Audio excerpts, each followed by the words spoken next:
Good morning. Good morning.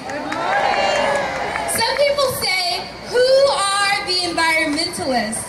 Who are the people that will take care of this earth? Well, as God's people, as all of God's children, we are here. We are called to take care of this place called home. We have a commitment and an obligation to make sure that the future is a better place. Look around you. Look everywhere. Brown bodies, white bodies, young bodies, older bodies.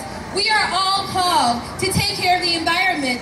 And we all say to God, thank you and amen.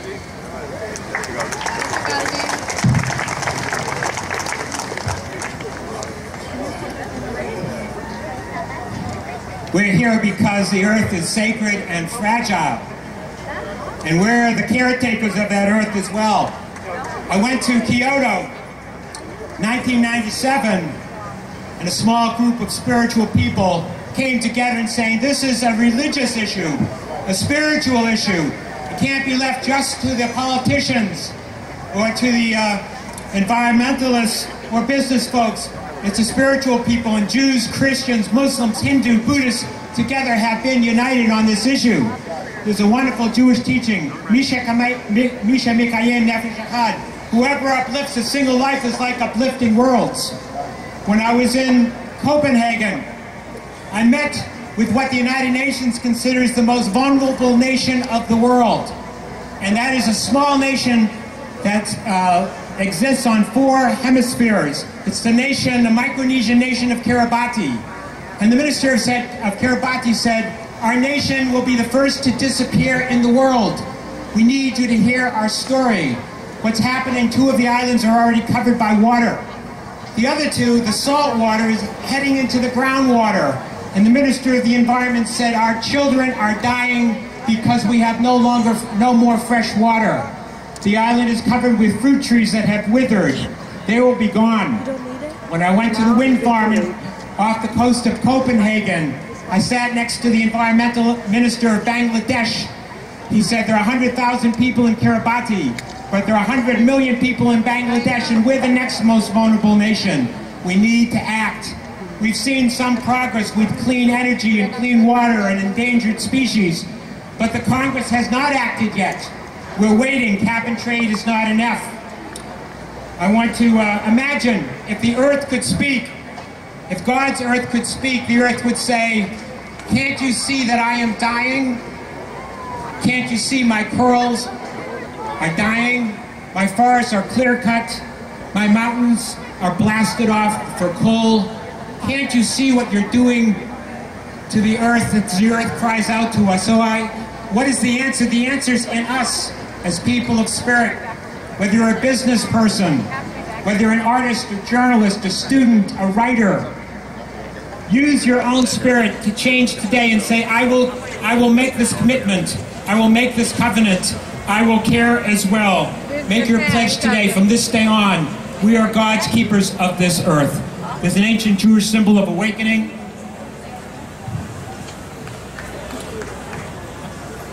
I blew this in Kyoto for the first climate change talks. I blew it in Copenhagen for the second climate change talks. We blew it at the capital. We'll blow it at the Capitol today. It's a call of awakening to all of us, certainly to Congress and to the White House, to act on a climate bill now, this year. It's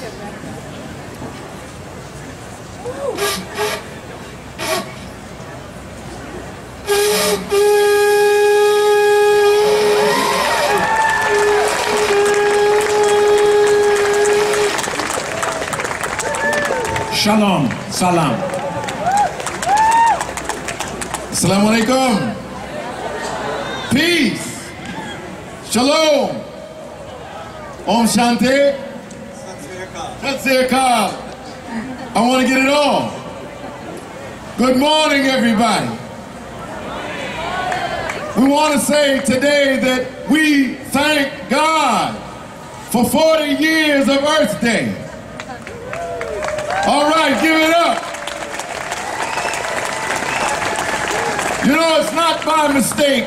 There are things in the cycle of history, in the prophetic cycle, Moses was in the desert for 40 years.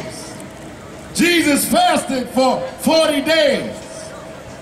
Malcolm and Martin were cut down in the 40th years of their lives.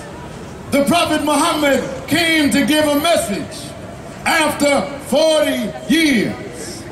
40 years of Earth Day, saying to our people that it is time for us to take our faith and put it into action. That we have been given this planet as a trust from the Almighty. I want you to join me this morning in prayer. And when I say for, I want you to say our earth. Can you do it? When I say for,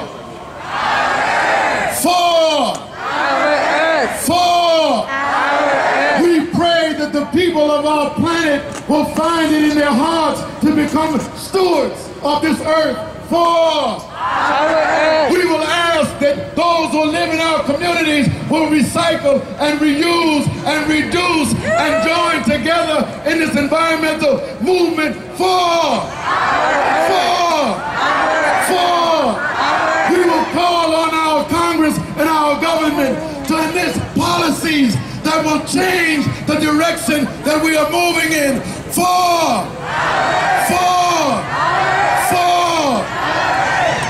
We pray.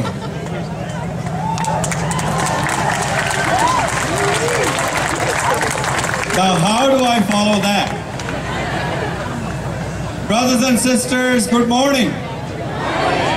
Look around the trees which are surrounding us. They seem to be very happy that we are here for them. Today is a moment for us to celebrate, but at the same time, commit ourselves for next 40 years or 100 years to make this planet livable for our coming generations. Are we ready to make that commitment? Yes! All right. So we need to send a very strong signal to US Congress that the time to act is now, not tomorrow, not next year. So let us all pray, because in prayer we get the strength and the courage to act. So I'm going to repeat or say words from the Eastern faith traditions, the Hindus and the Buddhists and the Jains and the Sikhs, who consider nature as something that we are all part of. We cannot be separate, and we are not in charge of nature, but we are part of nature. So the Guru Nanak, the founder of the faith, says, Kaisi aarti hoye, kaisi aarti hoye, pavkhand na teri aarti, anhata shabd vajant peri, anhata shabd vajant peri, kaisi aarti hoye, kaisi aarti hoye. Guru Nanak says, look around. There is worship going on. The trees are dancing. The air is dancing. Look at the raindrops, the clouds, the animal beings. They're all worshiping. They're all manifestation of God. And you are part of it. So dekh phool phool phule. Look at the spring which is blossoming around you. And it is also within you. If you kill spring within yourself, then you're going to kill all the spring around yourself. So give up ego. Basant Rut Ai Par Phul Tar Rahe. The spring has come, blossom from within, and observe the blossoming outside and protect it, because you are part of it. Thank you. Thank you.